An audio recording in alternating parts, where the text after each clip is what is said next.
The last play from Guntrip's tight end is drive post.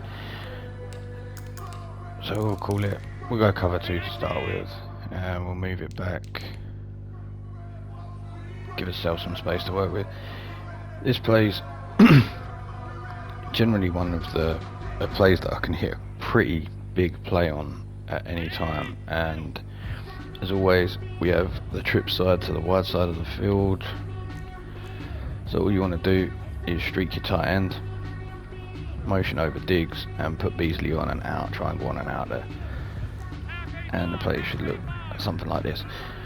So you pretty much can hit almost anything on this. So you've got the triangle, the X route straight down the middle of the field there, catch that. Now quite a lot of the time people are going to put the middle linebacker in a deep blue, and if the middle linebacker is in a deep blue, that's not going to be open. So a lot of the time though, that's not where we're really looking, that's just a first read, hit it. Most of the time the user's probably going to sit there.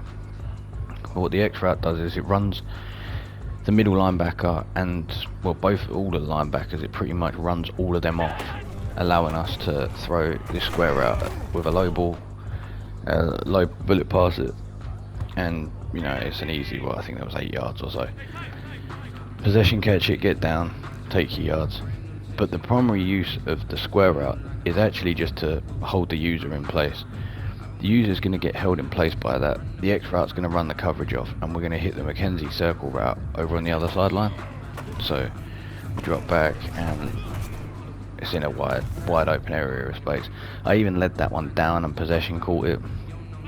If you want to, you can probably, versus cover 2 especially, you can probably lead it to the sideline and maybe even rack it. So the same thing, motion Diggs over, put Beasley on an out route, and streak your tight end.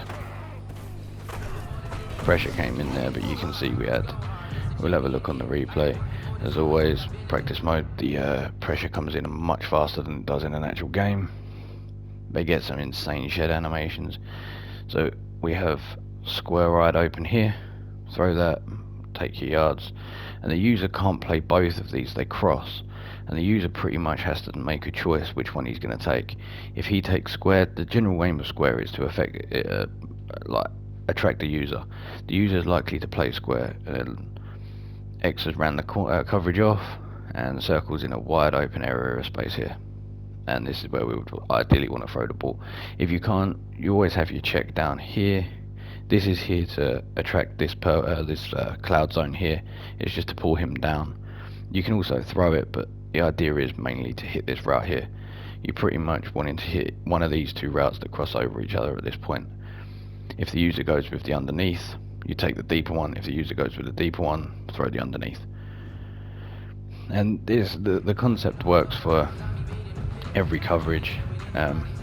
It'll even do a fairly solid job versus a man. So if we go trips tight end and drive post, we'll do cover 3. Predominantly, I just want to show you what happens versus the main coverages. This play, you can pretty much hit these routes versus anything. Triangle may even be open, that's not. We're at low ball again to square, take that, that's 10 yards. And if you decide to rack it or whatever, you can potentially get more, but that slant's going to be there versus pretty much any coverage, and it will make the user decide that they have to play it. It's right where the user's likely to start the play, so the user's likely to be there. Throw this circle right out here, so you're pretty much reading the user on this, because the zones generally won't stop it. The slant's going to get there for an easy 10 yards. You can even wait on the slant as you see it cross over there and cross in front of that linebacker there. You could probably throw that now and catch that. If you don't want to throw it there, you can, the slant's pretty much there from this point onwards. You can throw the slant now.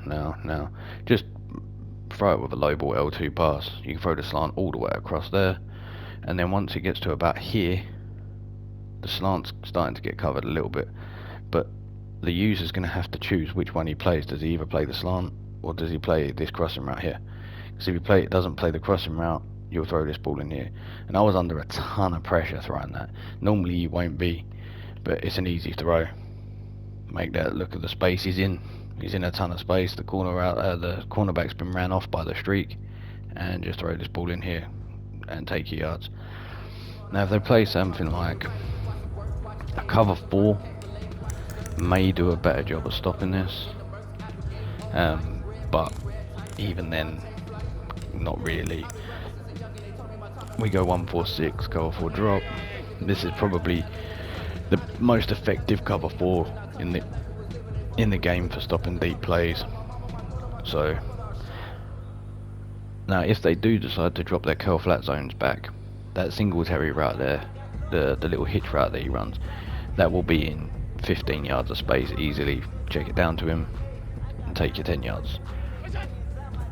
So same thing here, and we throw this ball. Oh, and Gilmore's made a hell of a play on it. That will sometimes happen, very rarely. It's mostly to do with the way that the cover 4 doesn't get ran off, as well as a lot of other coverages will. The cover 3 and the cover 2 will get ran off, but the cover 4 doesn't really get ran off. Not as much anyways. And I was under pressure as I threw it. So you can see you can get that ball in there. Gilmore, okay. That shouldn't get picked, and it very rarely will, but Gilmore's deciding here that he's gonna make immense plays, which he wouldn't normally make. Most cornerbacks won't make that play, especially when you low ball it. So if you throw it as a bullet pass low, see if we can get it here. There we go. And that's what you want to do.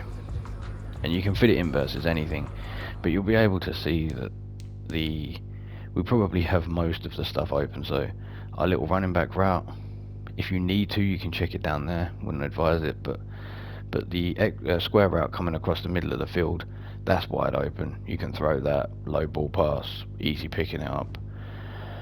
I'll run it once where I throw the square route, and cover 4 will do that at times, just because of the way that the cornerback on the outside, it's technically not his responsibility to play the X route on the streak, so he won't.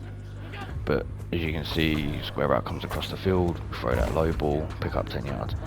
And that's really hard to cover because the user has to be underneath it, which is very hard to get underneath a route that shallow.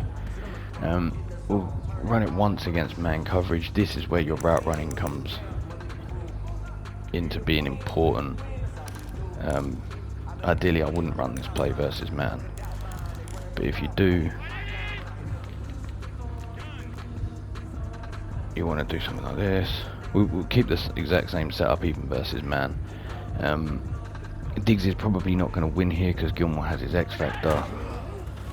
Diggs won anyways. Throw that ball to your best guy. That's why you have your best guy there, because he's going to be the one that has to beat their best guy. So when we look at the play, now we can probably throw this out route to Beasley on his break. He has a yard of separation. We throw the ball here. This guy's not getting his hips turned around and getting to it in time. We can throw that. We can also probably throw this crossing route here. Now you want to throw that there on its break. Don't let it get across the field because he hasn't got the route running to do it. You want to throw that immediately on that break there. Now the user can't really cover a lot of this if they decide to user it, because we do, I didn't mean to motion him, because we've got a running back going out on a route, the user can't actually cover him. Like, the user isn't free to do whatever he likes, because otherwise his assignment is going to be left wide open.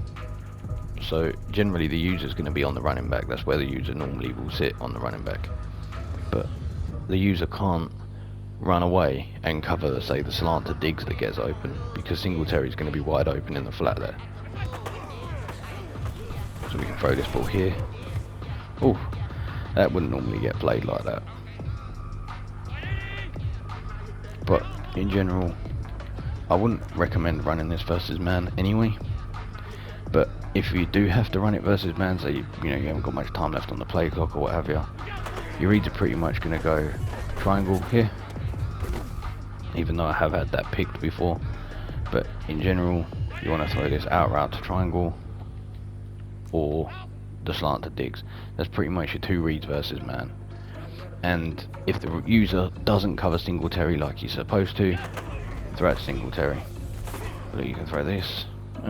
See, sometimes man coverage is a bit all over the place. You don't know what you're going to get. But that's the play.